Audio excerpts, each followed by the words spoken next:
Namasté, bonjour à tous, j'espère que vous allez bien. Je viens vers vous aujourd'hui pour vous présenter la météo énergétique du mois de novembre 2024. Quels sont les messages qu'on peut recevoir des guides, des cartes pour nous accompagner tout au long de ce mois au cœur de l'automne, un mois de dépouillement, un mois d'introspection, un mois de transcendance et de lâcher prise, où on a invité à libérer et à laisser partir tout ce qui ne correspond plus à notre idéal de vie, et puis à prendre aussi du temps pour se rapprocher de nos intuitions, de notre espace intérieur, de notre magie. Donc pour vous accompagner pendant ce mois de novembre, j'ai choisi de reprendre le tarot du rêve des Gaïas. Le rêve des Gaïas, c'est un tarot qui est un peu particulier parce que ça fait longtemps que je ne l'ai pas utilisé et c'est vrai que ça fait un petit moment même pour moi que je ne l'ai pas revu. Il va falloir que je mette à nouveau du guidebook, mais c'est un tarot qui est particulier puisqu'il a 25 arcanes majeures qui sont divisées en trois parties. Les 8 premières parlant des étapes de la vie. C'est basé vraiment sur les archétypes des principaux passages de la vie. Ensuite, on a les 8 arcanes suivantes sont liées aux raisons d'être, qui peuvent correspondre par exemple à la connaissance, à la sagesse, à l'amour, etc. Et les 8 dernières arcanes majeures, la dernière étape correspond aux influences, comme par exemple les émotions, les intuitions, etc. Donc on va voir avec ce tarot des rêves de Gaïa, qui est un tarot qui est très puissant, comment on peut être accompagné au mieux pendant le mois de novembre. Et puis pour le message de l'oracle, ça sera l'oracle des mondes invisibles qui nous donnera son conseil en fin de tirage. Alors sans plus attendre, ah oui, je vais profiter de vous dire que je vais tirer pendant le mois de novembre aussi les annuels, en tout cas la première partie de l'année je pense, un peu comme je l'ai fait sur l'année passée en vous proposant deux cartes par saison et une carte par signe du zodiaque. Voilà, je vais juste me centrer un petit peu et demander au tarot des rêves de Gaïa un premier message qui concerne notre état d'être actuel. Dans quelles énergies nous sommes en ce début du mois de novembre? Qu'est-ce que nous avons à comprendre? Oula, ça fait vraiment beaucoup trop, il y a tout un paquet qui est tombé. Qu'est-ce que nous avons à comprendre et à entendre? Il y en a deux. Donc on a le 9, pardon. Le 9 d'eau. Et la carte 11, arcane majeur de la guérison. Alors, je vais prendre le temps, je pense vraiment pour chaque carte, de voir un petit peu les oracles pour vous parler un petit peu plus longuement. Les cartes de l'eau, elles correspondent vraiment à l'énergie des coupes, des émotions. Le 9 de coupe, c'est une énergie de contentement. Et puis la carte de guérison, ça nous parle peut-être aussi d'être dans une période où on peut guérir nos émotions, parce que c'est clair que dans ce mois de novembre et dans ce mois d'introspection, nous sommes tous invités quelque part à pouvoir prendre soin de nos émotions. Donc un joli état d'être aussi quand même avec le 9 d'eau qui correspond donc au 9 de coupe, parce que c'est quand même un vrai contentement. Ça montre qu'on a quand même franchi une étape vers la guérison et la guérison émotionnelle notamment. Donc quel va être le défi? Une carte s'il vous plaît, les guides pour le défi à traverser, les enseignements à recevoir pendant le mois de novembre 2024, s'il vous plaît. Une carte pour nous parler peut-être de choses qui vont nous permettre de nous transcender, nous challenger. Hop. On a à nouveau deux cartes. Alors, le 8 d'air et le 9 de terre. Alors l'air, ça correspond, comme on peut le voir sur cette carte, hein, c'est les épées, et la terre, ben, c'est les deniers, bien sûr. Donc avec le 8 d'air, on est dans des choix qui ont été pensés, qui ont été équilibrés, mais qui marquent encore, qui laissent encore des traces du passé. Et puis avec le 9 de denier, on est déjà dans la réussite, dans la créativité de ce qui est fait. Donc comment on peut peut-être arriver à transcender tout ce qu'on a appris, compris au niveau de notre mental, au niveau de notre intuition, pour pouvoir l'incarner et le mettre dans la matière comme quelque chose qui est de l'ordre vraiment des réussites et des succès qu'on va pouvoir acquérir dans la matière. Quel est le soutien qu'on va recevoir? Quelles sont les énergies soutenantes et boostantes qu'on va ressentir, auxquelles nous pourrons nous connecter pendant le courant du mois de novembre 2024? Alors, on a une carte et on a le 10 de feu, l'énergie du 10 de bâton. Elle est magnifique cette carte, hein. Je trouve que c'est un tarot qui est vraiment très magnifiquement illustré. Mais avec le 10 de terre, on voit vraiment, avec le 10 de feu par contre, pardon, on voit vraiment cet axe de la Kundalini à travers les chakras et le rayonnement qui est vraiment total. L'énergie, elle est dans cette puissance. Alors c'est intéressant parce que le 10 de bâton, dans les tarots habituels, il y a quand même cette notion de tout ce qui est chargé, de tout ce qu'on a porté. Mais comme tous les 10, c'est l'idée de lâcher pour un nouveau départ. Et je me réjouis de revoir un petit peu plus profondément cette carte du 10 de bâton, comment elle vient nous soutenir dans la libération. Il y a quelque chose un peu du phénix qui renaît de ses cendres dans cette carte du 10 de bâton et qui correspond bien finalement aux énergies plus habituelles du 10 de bâton.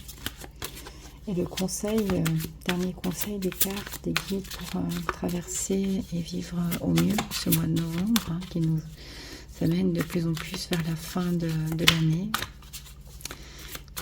Qui nous montre aussi la dernière période de Pluton rétrograde qui est répartie dans le cycle normal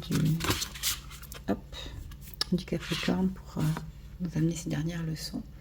Et nous voici avec le 2 d'eau, et donc qui correspond au 2 de coupe. C'est l'union des êtres, mais c'est aussi l'union du féminin et du masculin en nous. Je rigole parce que je viens de voir les poissons qui se font des bisous en dessous du couple. Elle est vraiment très très belle cette carte du dé de coupe. Donc voilà, des énergies très douces et très complémentaires aussi, harmonisantes, qui viennent comme conseil pour ce mois de novembre. Alors, je vais juste prendre le temps de revoir un petit peu plus la signification de toutes ces cartes pour vous donner les enseignements les plus complets possibles. Alors on va commencer avec les états d'être actuels, les énergies qui nous habitent, et cette carte du 9 d'eau, du 9 de coupe et de la guérison qui sont venus ensemble pour nous parler d'acceptation et d'ouverture. Comme cette carte, elle représente une espèce d'éveil à la fois émotionnel, où on a pu finalement ouvrir notre cœur et guérir les expériences passées qui ont certes laissé une empreinte émotionnelle, mais qui nous permettent justement d'aller dans un processus de libération et d'allègement. Tout est une bénédiction quand on peut arriver à le prendre comme un enseignement. Et en fait, cette carte, elle nous rappelle que toute chose naît d'abord de l'obscurité et qu'elle nous demande vraiment de nous ouvrir, de nous ouvrir à la confiance, d'avoir le cœur ouvert, de laisser la lumière et l'amour nous transcender, nous transformer et guérir nos blessures, pour permettre en fait à tout ce qui est de notre passé douloureux de devenir une connaissance qui nous rend plus libres et plus forts. Quelles que soient nos expériences passées, bonnes ou mauvaises, elles vont laisser une empreinte émotionnelle. Et en fait, c'est l'occasion d'apprendre et de grandir pour pouvoir acquérir un cœur et un esprit libre et être dans une union à soi, une union aux autres et une union au divin. Et quand on regarde la carte de la guérison qui l'accompagne. C'est cette carte avec ce sage, hein, la carte 11, qui vient nous parler effectivement d'un chemin. Elle fait partie des raisons d'être, la carte de la guérison, elle nous parle de libération, de purification, mais aussi de pardon qui permet et qui aboutit à la transformation. On peut rester prisonnier du passé, on peut rester dans nos espaces de vie difficiles, dans nos mémoires douloureuses, mais on va pas pouvoir créer une vie harmonieuse si on n'arrive pas à passer, à traverser les expériences pour en faire des forces et des enseignements. Ça nous parle du pardon, de, de permettre aux douleurs de guérir aussi. Et c'est bien compatible avec ce mois de novembre, hein, comme je vous disais, qui est un peu le mois du scorpion, des transmutations profondes et des guérisons. Ça nous parle autant de nous libérer d'un point de vue physique, psychologique ou émotionnel. Euh, cette carte, elle vient vraiment nous dire que rien n'est un succès ou un échec si c'est ce que nous en faisons finalement. Elle représente la nécessité de se reconnecter avec qui on est, avec son corps, avec son cœur, avec son esprit, puis d'écouter ce qu'ils ont à dire, de travailler avec et non contre, d'accueillir les parts en nous qui sont peut-être encore pas dans l'harmonie ou dans le bonheur, et puis de pouvoir apprendre de plus en plus à s'aimer, à aimer sa vie. C'est en acceptant nos parts d'ombre que nous pourrons trouver la lumière et les transcender finalement pour avoir une vie plus harmonieuse et qu'on puisse reprendre finalement le pouvoir de changer la direction, mais de changer aussi notre état d'être intérieur. Donc c'est vraiment typiquement bien ajusté dans les énergies de l'automne et particulièrement du mois de novembre, de nous rappeler que nous sommes connectés au cœur, au grand tout, hein. Le 9 de coupe dans les tarots traditionnels, ça correspond vraiment à la carte du contentement où tout est ajusté, où on est en connexion, où tout arrive. Et puis la carte de la guérison qui vient avec, elle nous rappelle que c'est à travers le cœur que nous pouvons guérir. Et quelle que soit l'étape où vous en êtes sur votre chemin, que ça soit déjà bien avancé finalement dans ce chemin de guérison ou que ça soit plutôt dans le début du chemin, vous êtes invité à continuer à vous transcender et à avancer de plus en plus vers une union et une communion avec vous-même. Continuons alors avec le défi à relever. Pour moi, vraiment, je vois ça comme en fait ce qu'il faut transcender finalement. Quels sont les enseignements qui sont proposés, qu'il faut peut-être pouvoir comprendre et libérer et avancer, prendre avec pour pouvoir évoluer et qui vont être les sources des plus grands enseignements, mais aussi du plus grand avancement dans notre vie. Donc la première carte, donc deux cartes, encore une fois, nous avons le 8 d'air qui correspond au 8 d'épée et le 9 de terre qui correspond donc au 9 de denier. Donc dans cette carte du 8 d'air, la première carte qui nous parle un peu de l'ego, de notre pouvoir, de notre propre, finalement, notre responsabilité, hein, de la loi un peu des causes à effet, des leçons qui ont été apprises, des conséquences que ça peut avoir, qu'ont pu avoir nos pensées ou nos actions. Et elle nous rappelle qu'en fait, quand on est coincé dans l'ego et qu'on reste que dans l'ego, qu'on s'éloigne du cœur, certes, ça fait partie de notre identité et même de notre conscience, mais on est alors coincé dans des aspects plus basiques et on est souvent soumis aux autres, à la culture, à la société, à ce qui se passe à l'extérieur de nous. C'est une de ces cartes dans le tarot des rêves de Gaïa qui vient nous inviter à évoluer pour pouvoir nous libérer des peurs que notre ego va conserver dans nos instincts primaires, dans nous apprendre toujours à nous protéger pour pouvoir, dans ces mécanismes finalement de défense que nous avons employés, puis qui ont été hyper importants et utiles pour notre survie, mais qui ne nous permettent pas de rester, de pouvoir s'aligner au cœur, de pouvoir s'ouvrir au niveau du cœur, pour pouvoir avancer et nous épanouir autrement que dans les peurs et dans le mental. Donc c'est vraiment un processus d'acceptation de la connaissance, de la pensée, de l'expérience, mais c'est aussi quelque chose qui demande à trouver un nouvel équilibre entre le mental et l'émotionnel, entre les conflits intérieurs et extérieurs, et trouver quelque chose de plus calme, de plus apaisé à l'intérieur de soi pour pouvoir nous libérer de la toute-puissance de l'ego et du mental et redonner le pouvoir créateur au cœur. Ça nous demande de libérer ces conflits intérieurs. Moi, je dis souvent que le mental il est là pour nous servir, alors que la plupart du temps, nous sommes à son service. Donc, l'ego, le personnage qu'on a créé avec ce mental fort, il nous a permis d'avancer, de trouver notre chemin, d'avoir un travail, de créer des choses concrètement dans la matière. Mais comme je le disais, il est souvent lié encore à nos protections et à nos peurs. Donc ça nous demande finalement de libérer en fait ce pouvoir tout-puissant pour le redonner au cœur et d'utiliser en fait ces connaissances, cette conscience pour pouvoir avancer et utiliser la raison en fait et les codes moraux qu'on aurait pu développer comme un outil pour avancer et non pas comme des espèces d'œillères qui nous maintiennent dans une vie un petit peu trop encadrée. Et j'ai vraiment l'impression, quand on voit entre ces deux épées, que si on reste coincé à l'intérieur de ce mental, on reste vraiment comme dans des ornières qui peuvent être parfois positives, parfois négatives, douloureuses ou pas, mais qui n'ont pas, avec lesquelles on n'a pas le pouvoir finalement créateur qui vient lui du cœur. Et puis, comme deuxième carte, dans le défi du mois de novembre, on a cette très jolie carte du 9 de denier, du 9 de terre, donc qui vient nous parler il y a beaucoup de douceur, je trouve, dans son regard et dans cette carte.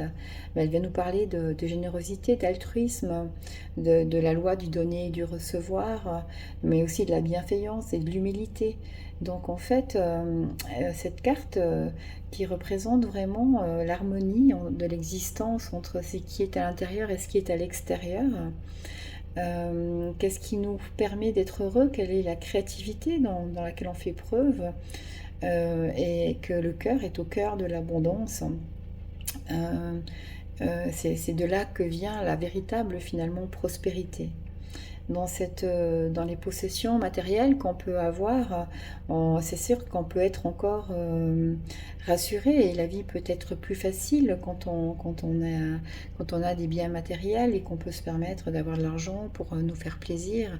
Je ne vais pas vous dire qu'il faut être pauvre, c'est pas du tout l'idée, mais c'est remettre les choses à la place et ça va très bien avec le 8 d'épée, le 8 d'air qui nous dit finalement c'est quoi la place que vous donnez à ce qui est à l'extérieur de vous et quelle est la place que vous donnez à l'intérieur. Et ça vous parle de réelle compassion, de réelle ouverture pour vous d'abord, mais aussi pour l'extérieur. Dans cette carte, elle nous signale que c'est aussi un bon moment peut-être pour faire du tri, pour laisser partir ce qu'on n'a plus besoin et de les offrir à ceux qui en auront peut-être plus besoin. C'est de libérer ce qui est encore à l'intérieur de nous pour aller vers quelque chose de plus doux et de plus évolutif. Donc une très jolie carte qui vient nous rappeler aussi que c'est important de développer notre créativité et que nous ferons plus de place à la nouveauté en nous libérant de ce qui n'est plus utile. Et c'est vrai que, encore une fois, dans cette période de l'automne, c'est important donc de faire ce tri, à la fois dans nos pensées peut-être et aussi dans nos armoires. Et en tout cas, c'est le défi qui nous est proposé, ça veut dire nous libérer un peu de l'emprise du matériel et de nos pensées et de nos pensées qui nous enferment peut-être dans une mode de fonctionnement lié aux peurs, ou à la peur de demain, à la peur de l'avenir, et de revenir dans quelque chose qui est plus doux, plus ajusté, et qui vient du cœur. Et si on passe maintenant à la troisième carte, enfin, la troisième question, qui vient nous parler du soutien qui est à disposition pour nous accompagner pendant ce mois de novembre, comment on va pouvoir recevoir des énergies qui sont boostantes.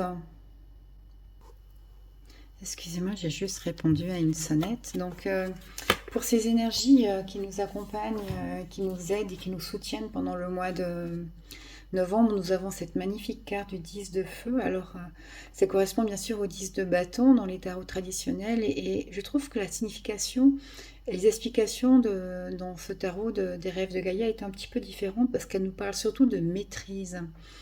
Dans les autres tarots, on voit souvent quand même ce poids du fardeau, des 10 bâtons qu'il faut porter et peut-être qu'il faut apprendre à lâcher pour pouvoir partir. Ça peut parler aussi de l'expérience accumulée qui va nous servir à repartir peut-être plus léger.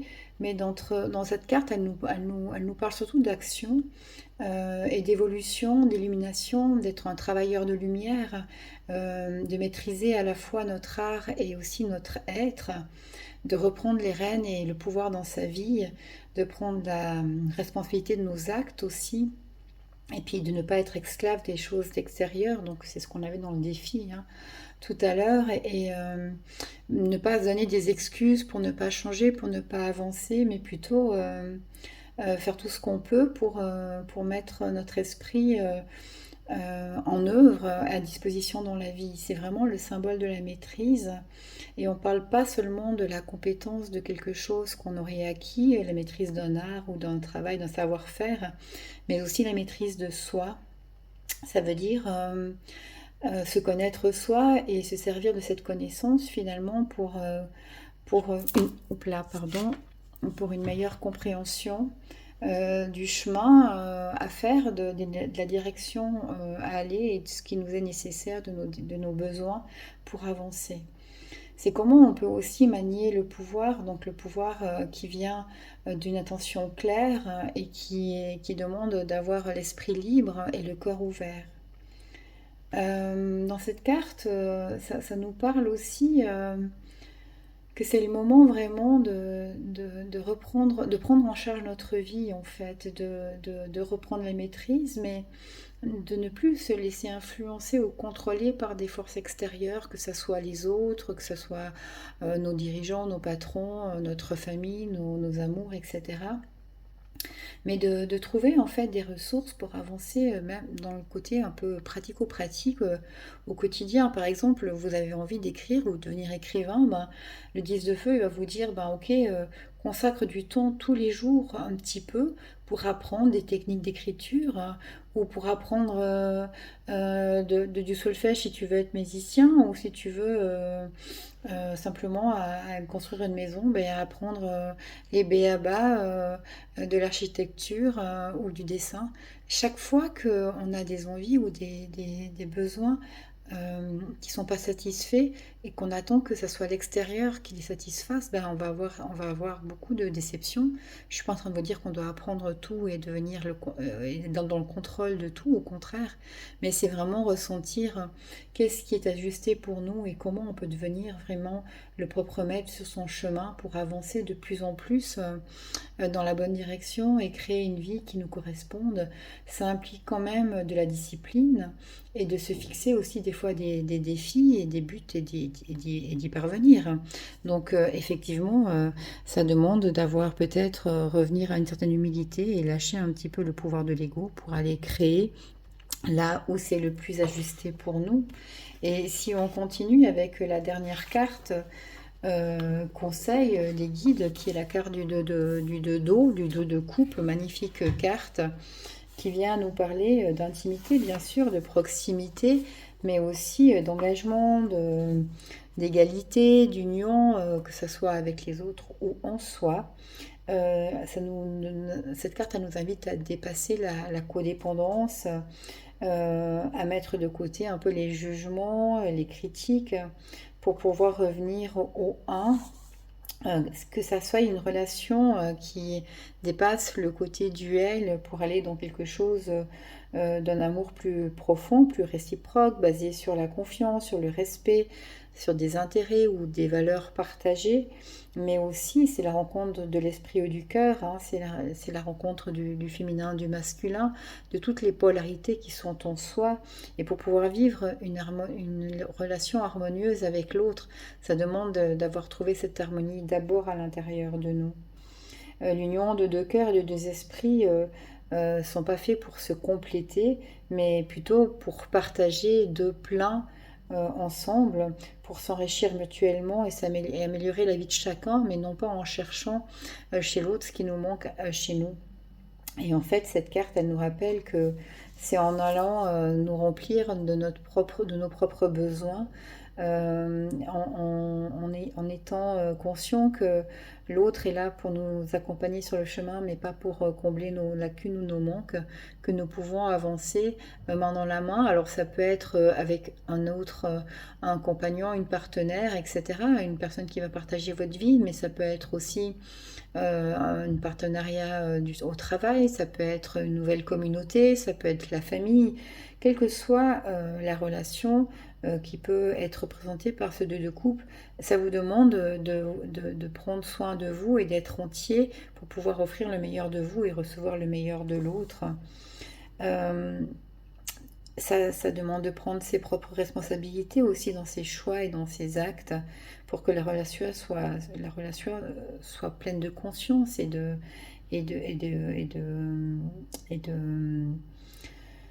d'union, d'égalité, en fait, vraiment comment je cherche le mot pour d'équité, voilà, c'est ce que je recherchais, pour que ça soit le plus équitable possible pour devenir le plus ajusté possible dans nos relations avec les autres, soyons le plus ajustés dans notre relation avec nous-mêmes.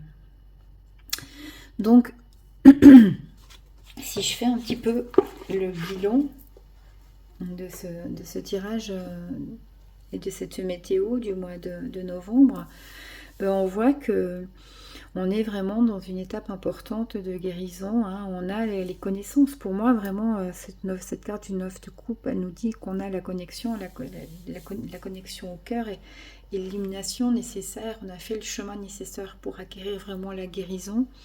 On est invité à guérir notre corps, notre cœur, notre esprit avec des outils qui sont déjà en nous. On est invité à prendre conscience de ce qui n'est pas encore guéri pour pouvoir le guérir d'abord. Parce qu'on a tendance des fois à vouloir se voir déjà là où on n'est pas encore, et c'est pas ce qui nous permet de guérir. Donc juste avec une certaine acceptation de la réalité, pouvoir continuer à avancer et amener de la compréhension, de l'amour dans toutes les zones de notre vie qui ont encore besoin de guérison. Et dans le défi, justement, c'est de ne pas laisser l'ego prendre le pouvoir et nous faire croire que les choses sont bien comme ça, ou que la responsabilité incombe aux autres ou au monde ou à tout ce qui peut ne pas aller sur Terre. Et Dieu sait s'il y aurait des raisons de le voir, de le penser. Mais l'important, c'est moins ce qui se passe à l'extérieur, c'est que de la manière dont on va y réagir. Parce que bien sûr qu'on ne peut pas changer le monde, mais on peut changer la manière dont on appréhende le monde. On ne peut pas changer certaines expériences qui nous sont proposées, mais on peut changer la manière dont on va les traverser, la manière dont on va les vivre. Cette phrase qui dit de Bouddha, change ce que tu peux changer, accepte ce que tu peux pas changer, et la sagesse de faire la différence. Et ce qu'on peut changer vraiment, pour moi, c'est notre manière d'appréhender les choses, d'arrêter de redonner le pouvoir à l'extérieur de soi. Et dans cette carte du 9 de denier qui est pleine de douceur, elle nous ramène à une certaine humilité en disant peut-être que quelque part on n'est pas responsable de tout, mais on est en connexion avec le tout, donc on fait partie de ce monde. Donc arrêtons de vouloir mettre notre suprématie dans le personnage qu'on a créé, dans notre mental ou dans l'ego, pour revenir à une certaine simplicité qui va nous permettre de voir aussi peut-être plus la relation de cause à effet, et de revenir avec un peu de douceur pour aller soigner. Moi, je trouve que ces deux cartes ensemble, elles nous invitent vraiment à amener de la douceur à notre ego. Je trouve que cette carte du 8 du 8 d'air, elle caricaturise vraiment très bien le personnage fort et puissant, alors à la fois avec plein de capacités, à la fois avec plein de potentiel, mais avec une certaine rigidité. Et comme on le sait, soit ancré avec le cœur, soit ancré avec nos peurs, et c'est ce qui se passe quand on est dans les mentales et dans l'ego. Et donc, toute cette douceur, toute cette altruisme, cette générosité du 9 de denier qui vient nous rappeler qu'en fait, la vie n'est qu'un échange et qu'on peut choisir de mettre ce qu'on veut dans notre coupe. Et puis, on est soutenu pendant ce mois de novembre avec la carte du 10 de bâton qui nous invite à la transcendance et à la maîtrise. Donc, quelque part dans l'image de cette carte qui fait penser un peu au phénix qui renaît de ses cendres, c'est ok, peut-être que j'ai longtemps subi la vie, j'ai longtemps supporté des choses qui ne me correspondaient pas, qui n'étaient pas alignées avec qui je suis, mais parce que voilà, c'est comme ça qu'on m'a enseigné, j'ai essayé comme tout le monde de rentrer dans un moule peut-être qui n'était trop étroit pour moi, mais qui était le seul que je pouvais avoir pour pouvoir correspondre et continuer à survivre dans cette société. Mais là, on nous invite à sortir du monde de survie pour commencer à retrouver la maîtrise et à être dans le cœur et dans la vie. Donc être aligné, hein, on a ces chakras qui sont lumineux, alignés, et puis il y a cette flamboyance énergie qui nous invite à avancer, à reprendre la maîtrise, à être responsable de nos choix, de nos pensées et de nos émotions pour avancer vers de nouveaux projets et vers une nouvelle réalité plus lumineuse et qui nous correspond de plus en plus. Et puis, le conseil, c'est de rester peut-être en harmonie avec les autres, avec l'autre, avec nous-mêmes. Cette harmonie qui est autant importante et surtout importante à vivre d'abord à l'intérieur de soi, parce qu'elle sera beaucoup plus évidente après à vivre avec l'autre. C'est sorti des dépendances ou des codépendances. Alors, dépendance à un système ou dépendance à l'autre, c'est égal. Quelles que soient nos dépendances, ça vient nous parler, cette carte du 2 de coupe, de revenir à une harmonie intérieure, à de l'amour de soi, à un équilibre entre nos polarités féminines et masculines pour pouvoir vivre en harmonie avec l'autre. Mais c'est une carte qui est très engageante et qui nous montre que on peut quelque part embrasser notre vie de la manière du 2 de coupe en étant complètement en harmonie et sans être dans la dépendance, dans la maîtrise finalement de qui on est pour avancer complètement connecté dans la vie. Très joli tirage donc pour ce mois de novembre. Ça m'a fait plaisir de retrouver ces cartes du tarot de Gaïa qui sont toujours très belles et très vibrantes. Et puis on va terminer en demandant un dernier message à l'oracle des mondes invisibles pour pouvoir nous accompagner et nous guider. Hop là, il y a tout le paquet qui sort, ça ne va pas le faire. Donc, pendant le mois de novembre. Juste un message. Ah ben voilà. Hop là, pardon. Alors, on a l'homme vert qui vient nous parler d'élévation,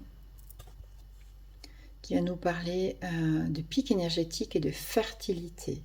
Bon, quelque part, ça résume assez bien le tirage du mois, hein, en disant, voilà, redevenons le responsable de nos vies, et retrouverons la maîtrise hein, avec le 10 de bâton. Et puis, cette carte de l'homme vert, elle nous parle que quel que soit notre âge finalement, que nous soyons stables ou pas, il y a toujours des cycles d'évolution et nous ne pouvons pas échapper à ces cycles. Et que maintenant, c'est le temps de l'heure de l'homme vert, de l'heure de la croissance vers la lumière. Alors c'est intéressant parce que cette carte, elle pourrait représenter plutôt quelque part le printemps quand on parle de croissance, alors qu'on est juste au cœur de l'automne.